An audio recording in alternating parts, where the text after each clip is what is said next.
Bien, entonces va a Caná, va a Galilea, hay una boda, entonces van a la boda y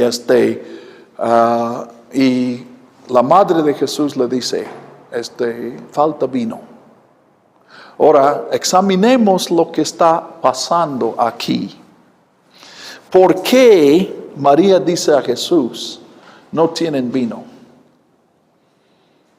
Pónganse en ese lugar, en esa boda. María, aparentemente, bueno, por lo que leemos, María es parte de la familia o de los allegados. Entonces, hay vino en los vasos, pero en la cocina ya no hay. Entonces, dentro de poco se van a dar cuenta todos que se acabó el vino. Pero María lo sabe porque ella ha visto donde el público no va, donde los invitados no van. Entonces, ¿por qué va con Jesús y dice, no hay vino?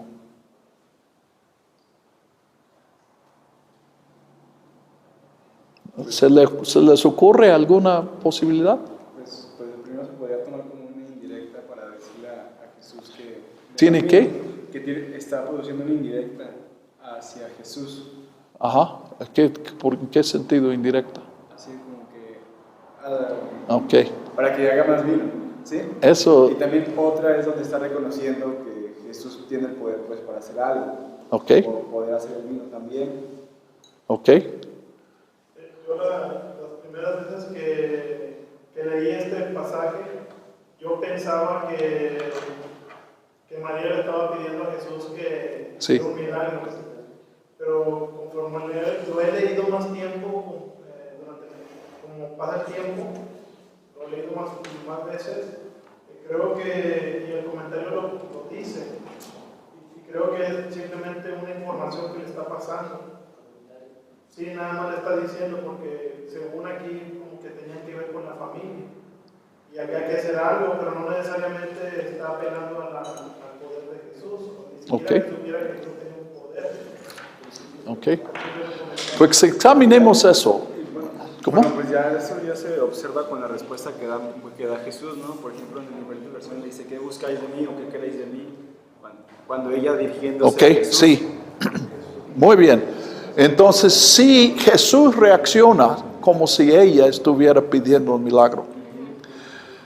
Pero cuando no, ya estamos en el cuarto evangelio y no en el quinto, ¿cómo sabe María que Él puede hacer milagros?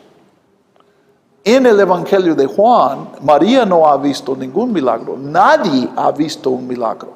Es más, se va a decir al final que este es el principio de sus señales, entonces es el primer milagro. Entonces, cuando reflexionamos, dudamos que sea porque ella esté esperando un milagro.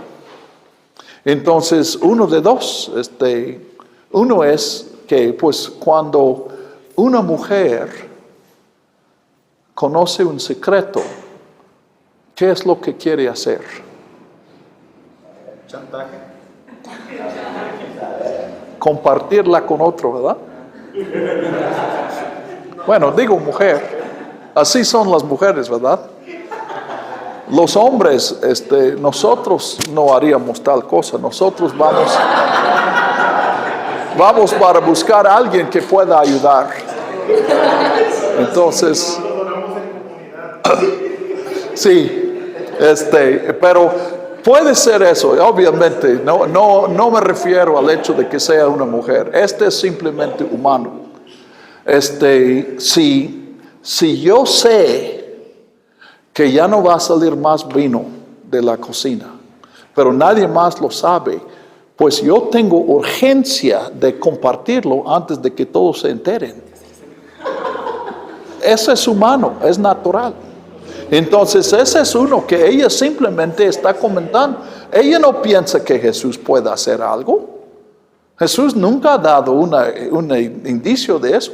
Es más, ¿tú crees que Jesús hace milagros? Sí. Entonces a él le pedirías, si estás haciendo una fiesta y se acaba la cerveza, ¿le vas a pedir a Jesús más cerveza? O sea, no es por allá. Entonces puede ser simplemente un hecho curioso. Si yo sé, otros no saben, quiero compartirlo. El otro sería que noten quién fue invitado a la fiesta. Jesús. ¿Y quiénes llegaron? Jesús con sus discípulos. Entonces puede ser regaño que la mamá dice, ya ves, se acabó el vino. Porque tú recibiste una invitación y llegaron 7, 8. Entonces por eso se acabó el vino. Y mira ese Pedro, cómo toma. Puede ser regaño. Ahora, Jesús en realidad cuando Él dice, ¿por qué me pides de mí un milagro? Bueno, primero, ¿qué es lo que dice Jesús? Dice, mujer, ¿qué traes conmigo? Literalmente. Aquí la traducción está mal mucho porque queremos salvar a Jesús. Queremos rescatar la Biblia perfecta de sus imperfecciones. Entonces, la nueva traducción viviente dice, querida mujer. Pues no hay ninguna querida aquí. Es una palabra fuerte. Jesús está haciendo exactamente lo que significaría si tú dijeras a tu mamá, mujer. Es una palabra agresiva. Y las siguientes palabras también son agresivas. Esa frase no tiene el sentido, no es nuestro asunto. Ese no es el sentido. Jesús está preguntando, ¿qué traes conmigo? Es una frase que aparece en el Antiguo Testamento para que un rey reta a otro rey a batalla. Entonces, el sentido es como, ¿qué me ves?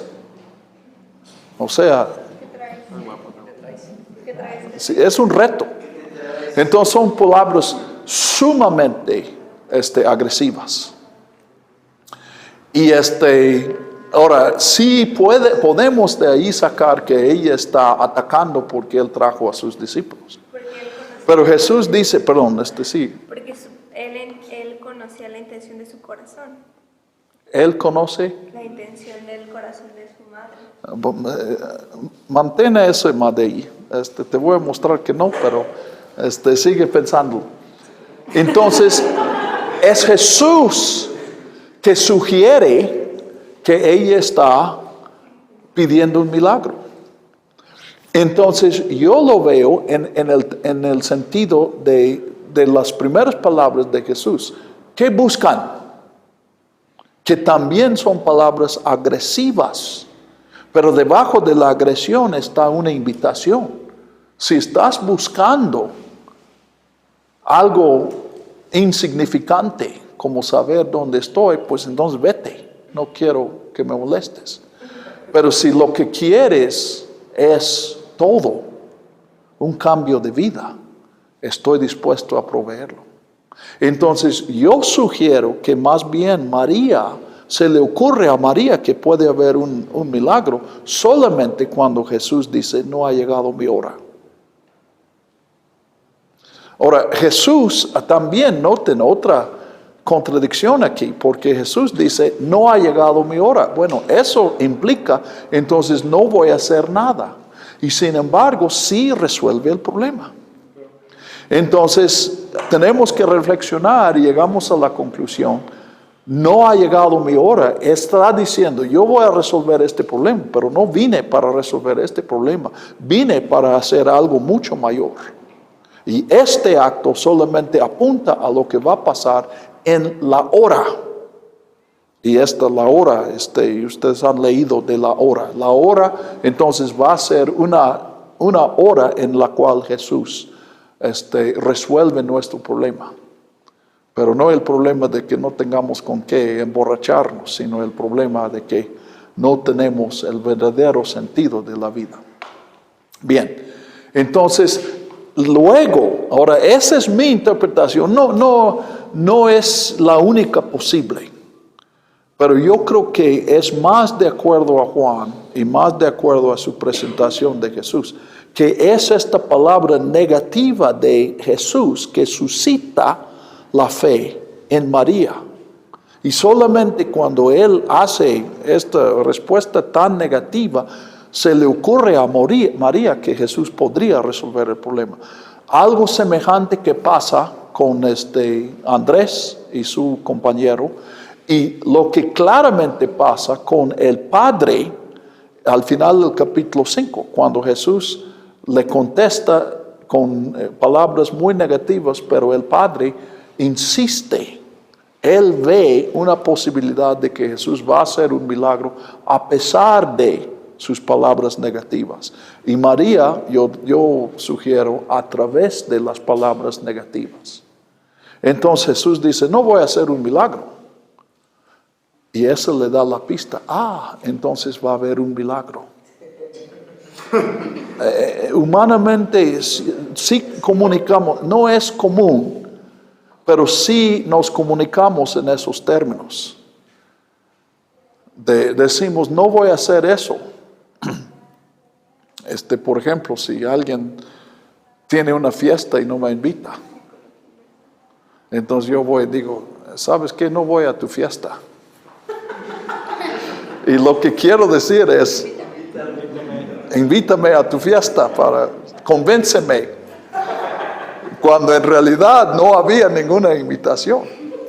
Entonces yo creo que Jesús está haciendo eso aquí. Entonces ella va, ahora nace la fe en ella. Ella no vino con la fe viene por la palabra de Jesús. Otra vez, 1:11 al 13.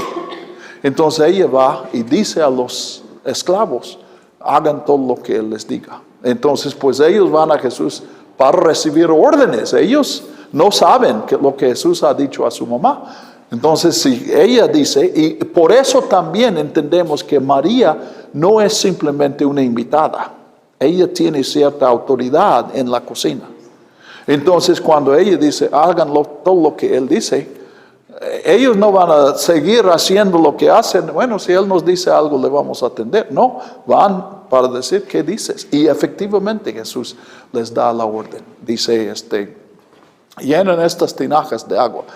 Pues esas tinajas, esa no es agua de tomar. Él dice, están allí para la purificación de los judíos. Los judíos tenían ceremonias de agua. Limpiaban las manos y no se centraba, no era lavar las manos así, era mojar las manos y se escurría, tenía que tener la muñeca y todo mojado. Y también usaban eso para que los utensilios sean limpios espiritualmente. Eso no tiene que ver con la higiene. Entonces Él dice, llene eso. Pues ¿qué tiene que ver? Y luego dice, ahora vayan y saquen agua y lleven al maestresala, que es el invitado de honor. Entonces ellos van, ahora, ¿a dónde? A las tinajas. El verbo no es muy común, pero las otras 2-3 veces que se usa ese verbo en el Nuevo Testamento, se refiere a sacar agua de un pozo o de un río.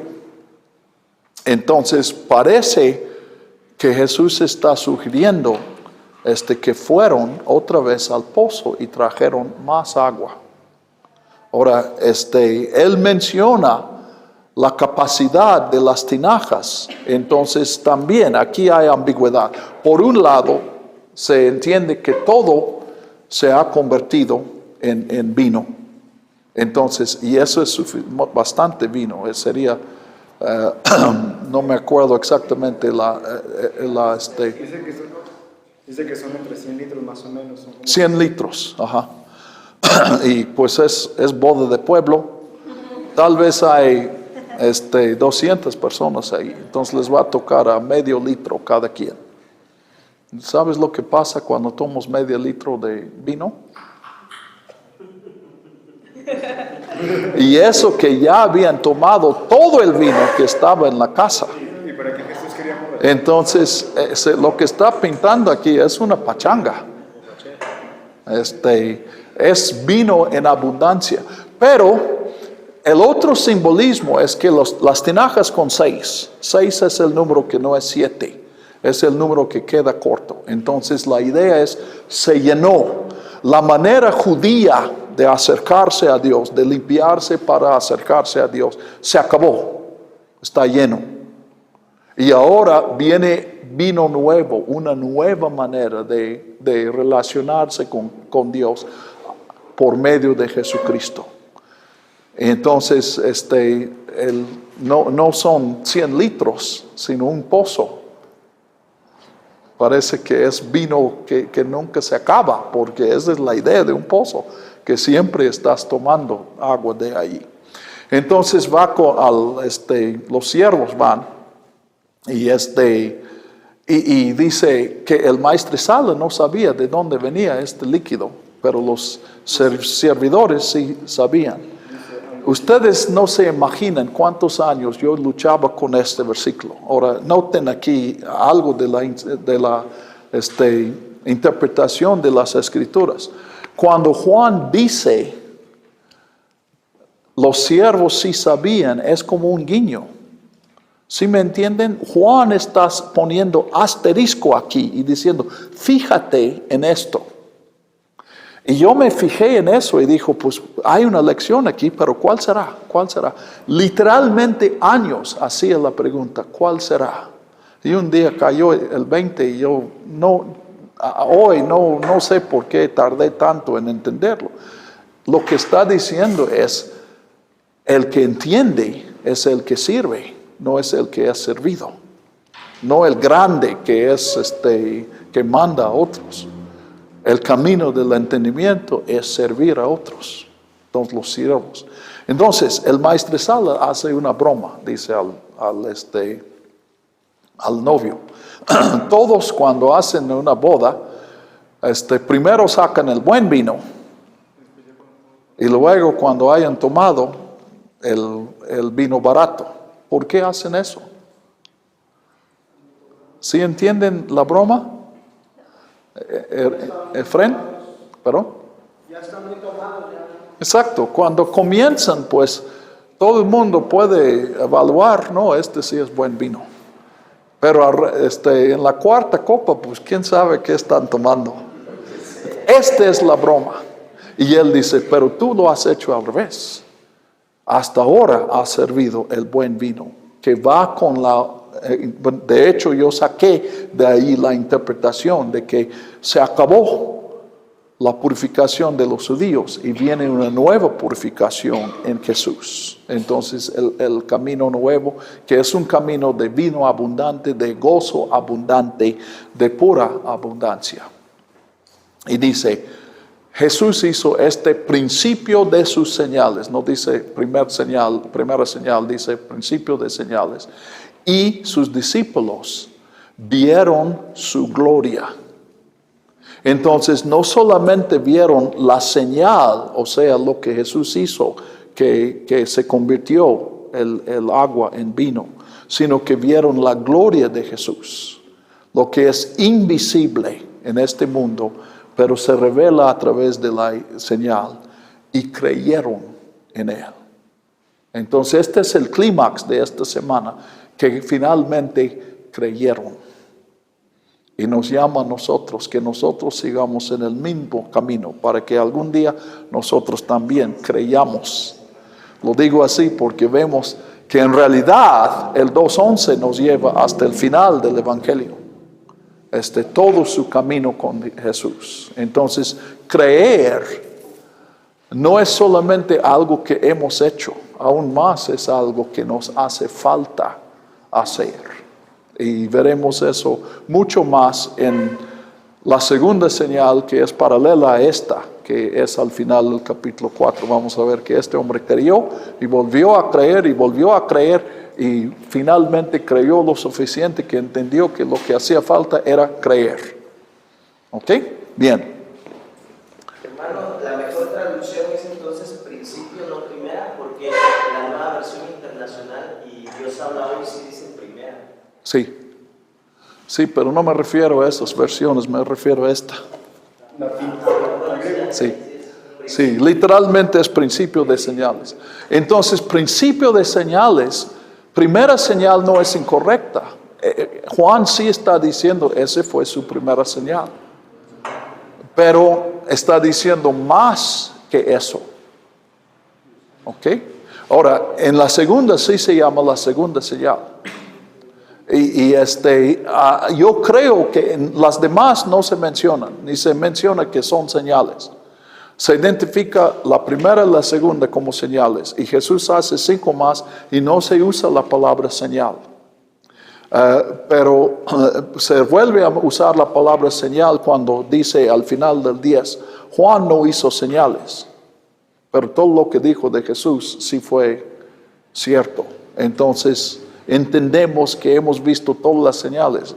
Problema porque el 11 tiene otra señal. Pero la mención de 1 y 2 nos lleva a contar todos y llegamos a 7 señales.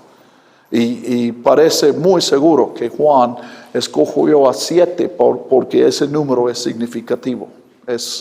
Representa lo que es bien hecho, lo que llega a su final, lo que es hecho por Dios. Estoy evitando otra vez la palabra perfecta, pero 7 quiere decir Dios lo hizo, y 7 también quiere decir fue bien hecho. Sí fue hecho completamente. ¿Ok? Muy bien, otra. Voy a comentar aquí, podemos ver también cómo la fe de los discípulos es progresiva. Sí, exacto. Por medio de la palabra ellos creen, posiblemente Jesús hace señales, vuelvo a repetir aquí que los discípulos creyeron, dice. Pero eso no quiere decir que no hayan creído antes, ¿no? Sino Exacto. habla de una fe que no es dinámica. Sí. ¿No? Que es no fue que va creciendo progresivamente. Sí. Ahora, ya estamos viendo un tema que quedará mucho más claro en el resto del Evangelio. La fe genuina es la fe que crece. Ahora, ¿tu fe está creciendo? Pensamos en la altura. Si nos ponemos aquí y dice aquí, bueno, ¿estoy creciendo? Ven, en este momento no se ve si estoy creciendo. Si me sacan la altura, va a haber una marca. Si traes a un niño, va a haber exactamente lo mismo, una marca. Entonces, solamente se puede saber si está creciendo si ponemos otra marca. ¿Y cuándo vamos a poner otra marca? Pues mañana. Entonces, noten el juego aquí.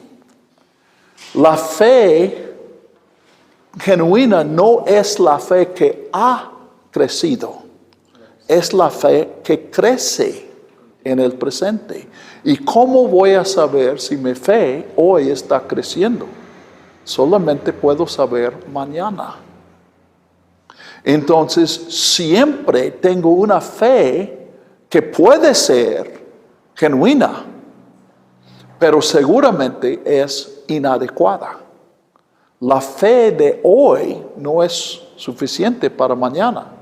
Y la fe de ayer no es suficiente para hoy. Se requiere otro paso de la fe. Y esta es una característica de la fe. La fe es dinámica, siempre está creciendo. Entonces, en cualquier momento que yo digo, pues ya tengo la fe adecuada, ya no hace falta más crecimiento, es un indicio de que no tengo la fe adecuada, no tengo la fe genuina, está en peligro de ser una fe falsa. Y sí, definitivamente, si tu fe es la misma que tenías hace 2 años, entonces no tienes fe genuina. Hace falta arrepentimiento. Continuamos en el capítulo 2, el 2:12. Yo veo como una nota simplemente geográfica, que no veo un sentido teológico en eso. Un dato histórico, que Jesús se volvió a Capernaum, que concuerda con lo que leemos en los evangelios sinópticos, que su base de operaciones de Jesús en su ministerio es Capernaum. Pero baja a Jerusalén para una fiesta. Esta es otra diferencia frente a los sinópticos. En los sinópticos, tenemos la impresión de que el ministerio de Jesús es exclusivamente en Galilea, en el norte, y solamente va a Jerusalén cuando es tiempo de morir, y es su primera visita allí.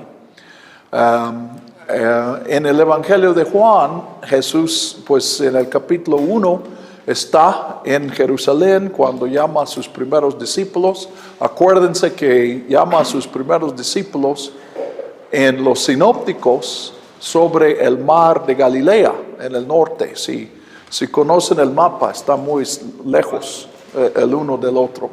Entonces concuerdan en quiénes, cuando menos en tres. Bueno, se menciona a Pedro y Andrés en el Evangelio de Juan, y también en los sinópticos. En los sinópticos van con ellos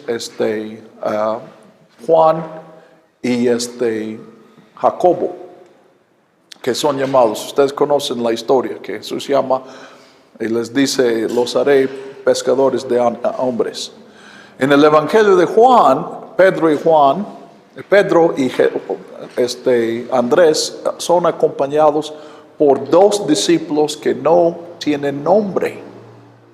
El compañero de cuando menos uno, porque el compañero de Andrés es Juan. Algunos especulan que cuando dice que cuando Juan dice que Andrés fue el primero, buscó a su hermano, que se puede entender, fue el primero que buscó a su hermano, y que quiere decir que el otro también buscó a su hermano. Pero como mencioné, faltan los nombres de Juan y de Jacobo. Nunca se mencionan esos nombres en el Evangelio de Juan. Y el nombre de su papá, Zebedeo, solamente aparece en el capítulo 21, que según mi teoría fue añadido cuando Juan había muerto. Entonces él tampoco permitió que mencionaran a su papá, pero eso veremos en su momento. Bueno, entonces él otra vez va a Jerusalén para una fiesta, y de paso les menciono, pues en el quinto evangelio, cuánto dura el ministerio de Jesús. ¿Qué te enseñaron que es el tiempo que del ministerio de Jesús? 3 años. Ahora, este dato se basa exclusivamente en el Evangelio de Juan, porque en Juan 2, Jesús está en Jerusalén para la fiesta de la Pascua, y en el capítulo 5 pensamos que hay otra fiesta no es 5, es el 6 que menciona, Jesús no está en Jerusalén, pero dice, estaba cerca el tiempo de la Pascua, cuando Jesús multiplica los panes, y Jesús murió en el tiempo de la Pascua. Entonces 3 Pascuas sacan 3 años. A mi juicio, este es un dato que no tiene ninguna base, porque primero Juan no está hablando de 3 Pascuas.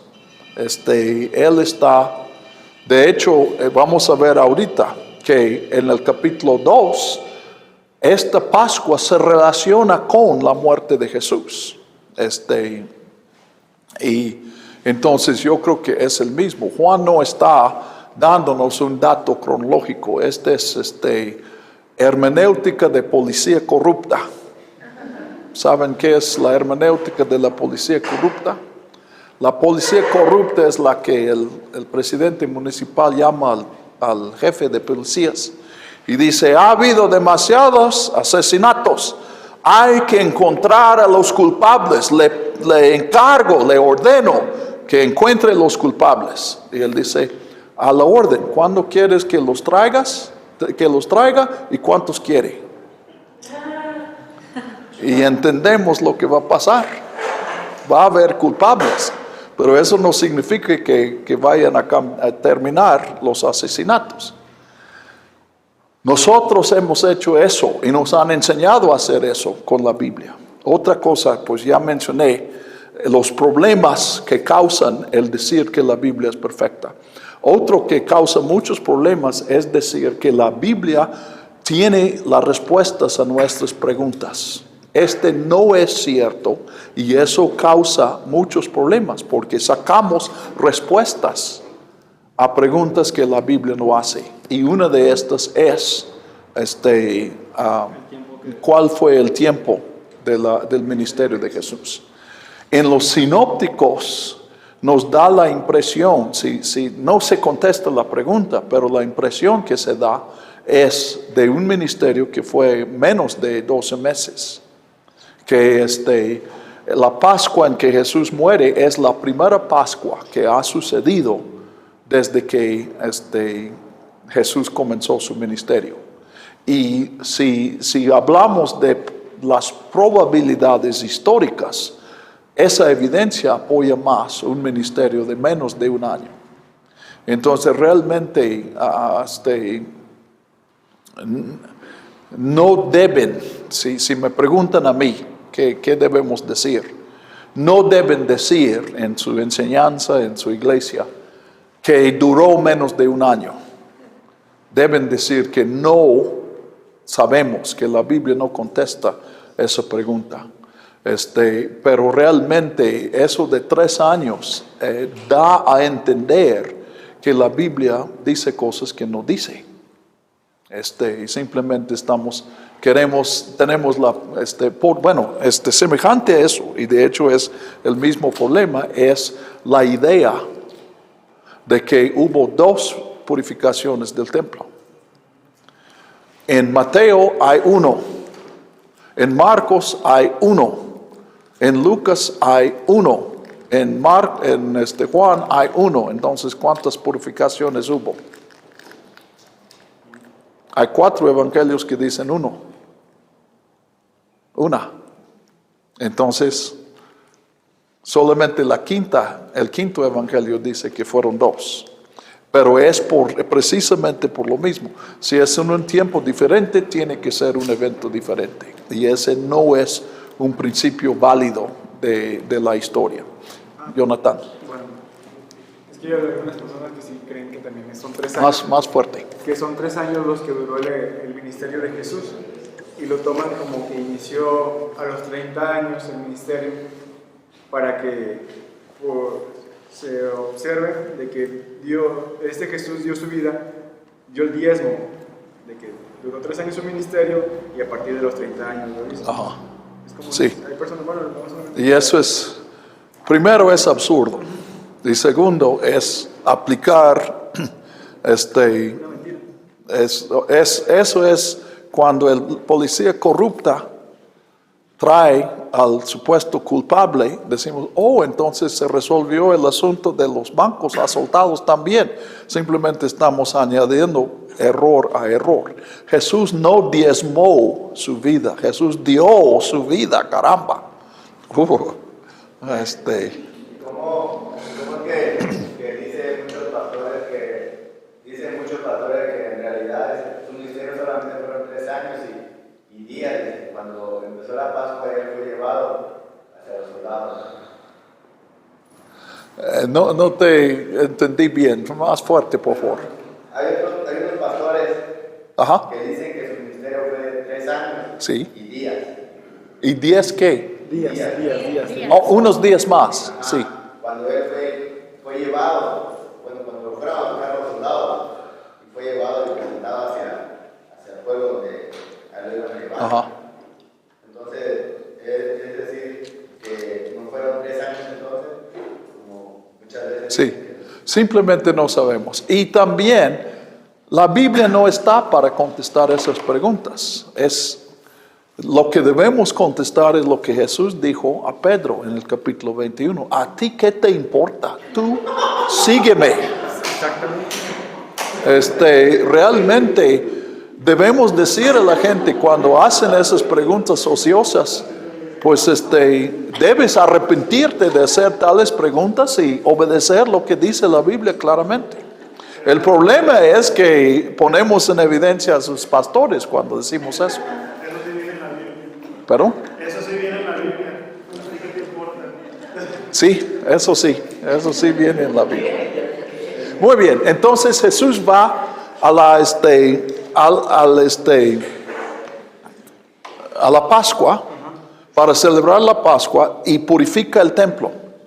Entonces, noten, corresponde aquí con lo que tenemos en los sinópticos. Es el tiempo de la Pascua.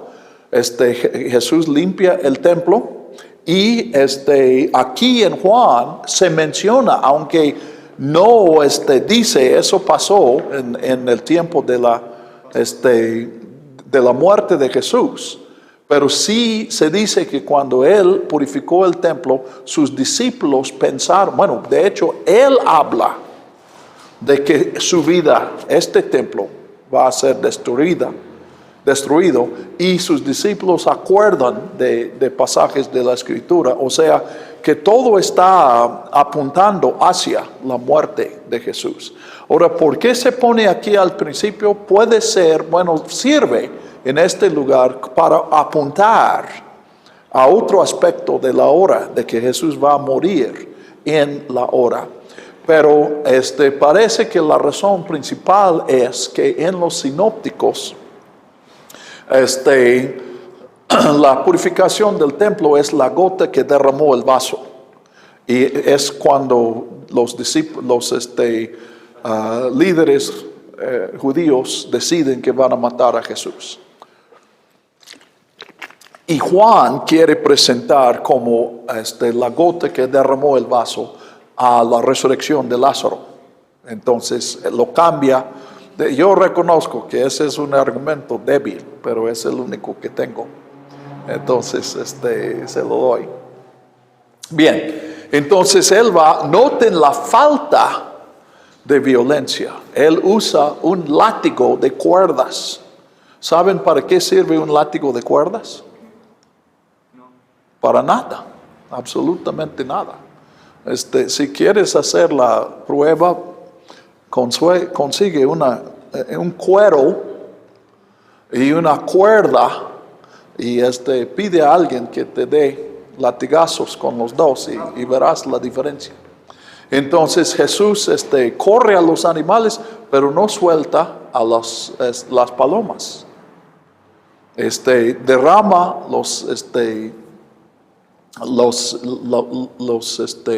las monedas, pero realmente no hay ningún daño que no se puede reponer muy fácilmente. Entonces la violencia de que Jesús aplica allí es una violencia realmente simbólica. Y cuando le preguntan por su autoridad, él habla del daño que se le va. El único que realmente sufrió un daño en la purificación del templo fue Jesús mismo, porque por eso le mataron. El malentendido aquí, este es el primer malentendido juánico, pero no es exactamente según les planteé eso. Jesús dice, destruye este templo y en 3 días lo levantaré. Entonces, él no está hablando de lo que las palabras dicen, no está hablando del templo que están viendo aquí.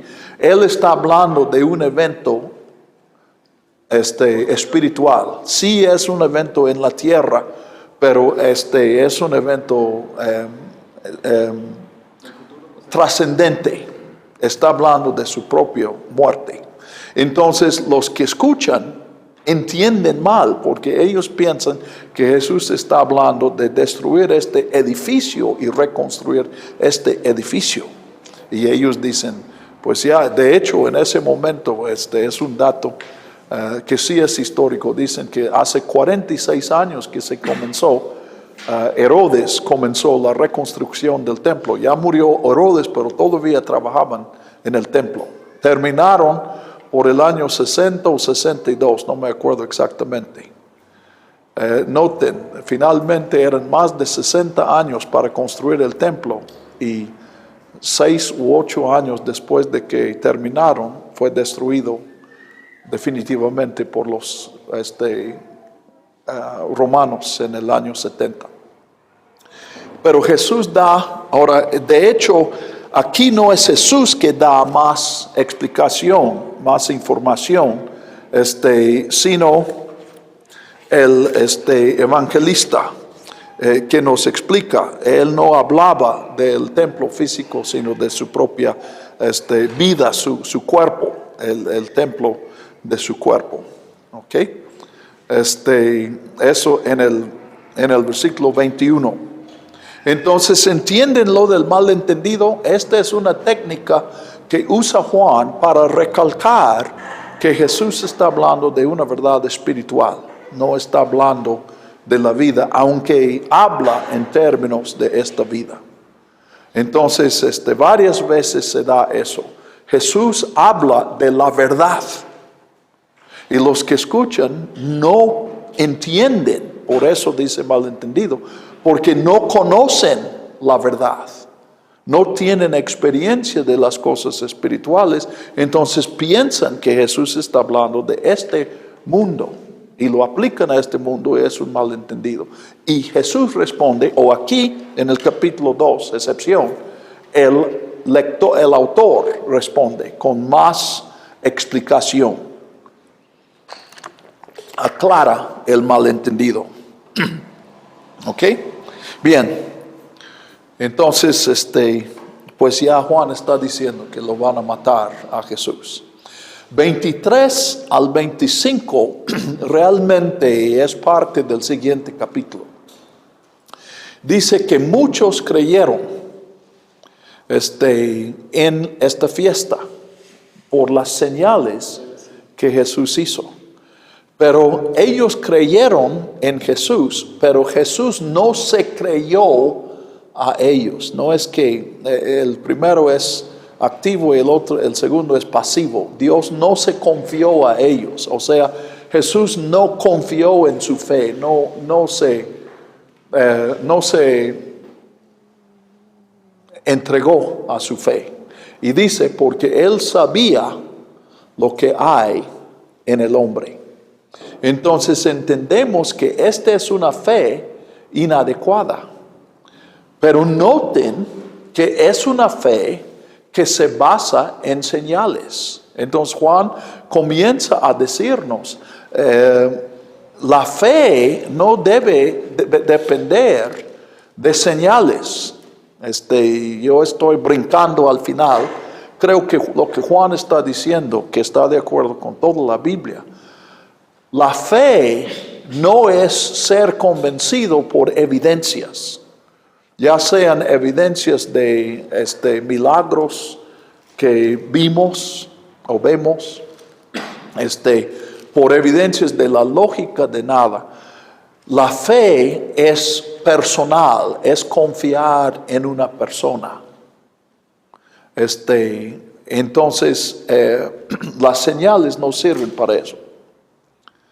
Las señales pueden llamar la atención, pero si solamente nos basamos en señales, entonces cuando no hay señal no va a haber fe. Una ilustración de esta característica personal está en el libro El león, la bruja y el ropero. ¿Quién ha leído el libro? Madei, ¿tú leíste? ¿Viste la película? ¿Tú leíste el libro, Jazmín? ¿Nadie más? Desafortunadamente en la película omitieron esta parte. ¿Se acuerdan que Lucy va a Narnia y regresa? Y luego Edmund va y regresa. Y Lucy dice a los los hermanos mayores, describe el lugar y dice, pues Edmund me puede apoyar. Edmund también lo vio porque no la creen. Es absurdo lo que está diciendo. Entonces, en el libro, los grandes, Pedro y Susan, Van con el profesor. ¿Se acuerdan que por la guerra en Londres ellos fueron a vivir con un profesor en el campo?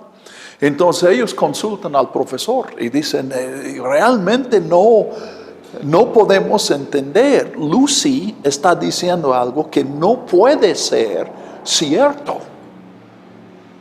Pero Edmund, quien no dice la verdad, sino todo lo contrario, está diciendo lo que sí tiene que ser cierto, que eso no existe. Y el profesor dice, pero me dicen que Lucy nunca les ha mentido. Este es el problema. Lucy siempre ha dicho la verdad. Nunca hemos escuchado de ella una mentira antes de esta. Y Edmund, Edmund a cada rato nos está mintiendo. Y el profesor dice, entonces, es obvio, cree a quien dice la verdad. Y luego él hace un comentario, dice, ¿y qué es lo que les enseñan en las escuelas? Él hace un comentario ahí. Entonces, es el enfrentamiento de dos lógicas. Una es la lógica como aprendimos en las escuelas. Lo que contradice nuestra experiencia del mundo no puede ser cierto. Y esa es la lógica que lleva a la conclusión, no hay milagros. Si la Biblia habla de milagros, esa es una invención de los autores. La otra es la lógica de las relaciones. Es la lógica de una relación. Yo voy a creer en esta persona siempre. Y pues es la lógica de la familia. Para mí, en mi familia fueron las tías. Mi mamá tenía 4 hermanas. Y las tías, siempre las vimos tal vez una vez al año. Y, ¡oh, qué guapo! ¿Cómo has crecido? ¡Qué bien haces! Y siempre fue así.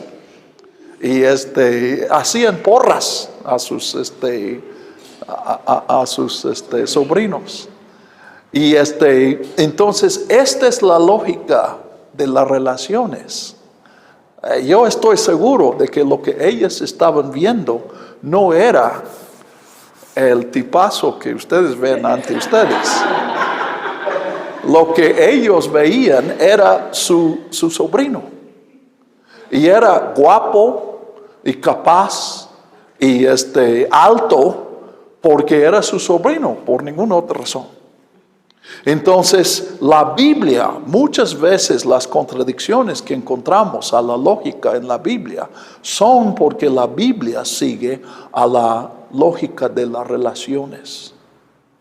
Entonces, Jesús quiere que creamos en Él simplemente porque Él es fiel y no porque vemos evidencias de que Él esté fiel, de que Él sea fiel.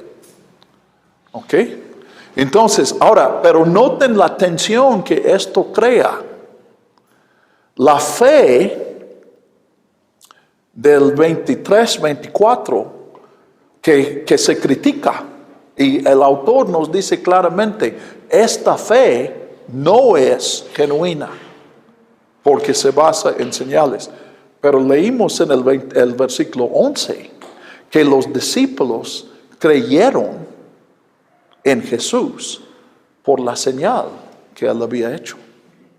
Entonces, si la fe de 23-24 es genuina, la fe de 2:11 no puede ser genuina. ¿Ok? Aunque cuando examinamos, sí encontramos una diferencia. Dice que ellos vieron no la señal, sino la gloria de Jesús. Entonces, sí hay una percepción más allá. Pero yo insisto en que sigue la tensión. Y la tensión llega a la conclusión que mencionamos en el examen. La fe genuina no se basa en señales. Pero la fe genuina muchas veces comienza con una fe inadecuada. Estoy jugando con dos cosas. Si la fe es genuina o es falsa, y también si la fe es adecuada o no es adecuada. Entonces, la fe de 2:11 puede ser genuina, pero todavía inadecuada. La de 23 es falsa porque no dejó de ser inadecuada, no creció. Entonces, no hay manera de examinar hoy la fe.